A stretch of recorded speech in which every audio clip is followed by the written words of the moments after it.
Hi, everybody. Dawn Ketzel is here, and this is my final persuasive speech.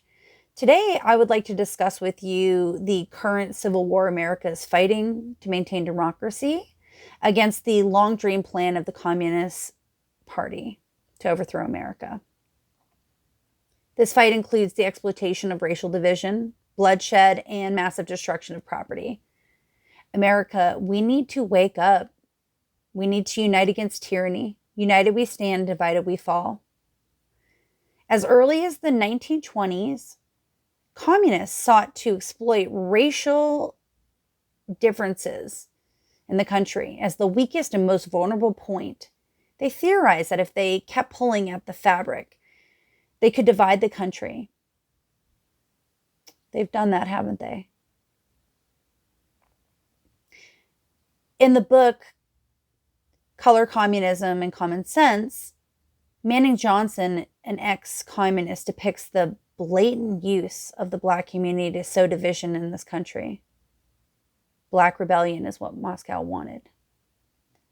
So Manning Peyton was not just a communist. He was not just an author, but he was a high-ranking communist and spent a large portion of his life working up into the ladders of communism. He began believing that they really cared about his community and wanted to help improve people of color's lives. He was then awakened to the reality that they were being used and spent the rest of his life combating communism. Bloody racial division to incite such hatred that Americans would actually set against themselves in violence. That was the goal. While this violence fueled Black rebellion ensued, Manning's quoted, "During the confusion, demoralization and panic would set in. Then the Reds say, 'Workers, stop working.'" We heard that, didn't we? We still hear that. It's not safe to work. You can protest, but you can't work. Street fights become frequent. Workers seize arsenals in the revolution. Workers for the revolutionary committees to be in charge of the uprising. Armed workers seize the principal government offices, invade the residence of the president and their cabinet members, arrest them, declare the old regime abolished, and establish their own power. They did attempt that, didn't they? The Crusaders issue a blueprint as well to setting fire and using wanton destruction throughout the country. Written by Robert F. Williams, one of the Revolutionary Action Movement organizers. The plan is to spread the National Guard and local police so thin that you can pick them off one by one. They literally talk about killing them one by one, and we have seen that happening, haven't we? Divide and conquer.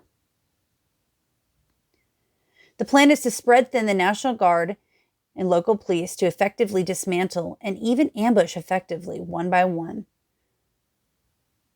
The pamphlet goes into great detail on making Molotov cocktails more deadly, adding specific chemicals to them to cause different effects. The entire purpose of this pamphlet is to explain how to do so much damage throughout the country that it would render us and our armed forces ineffective to protect us.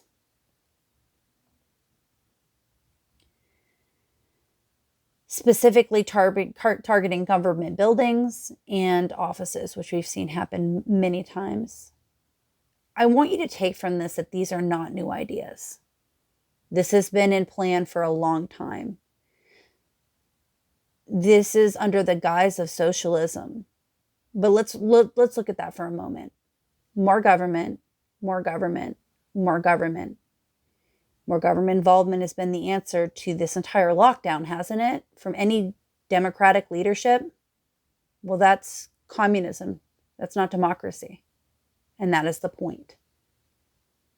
Thank you so much.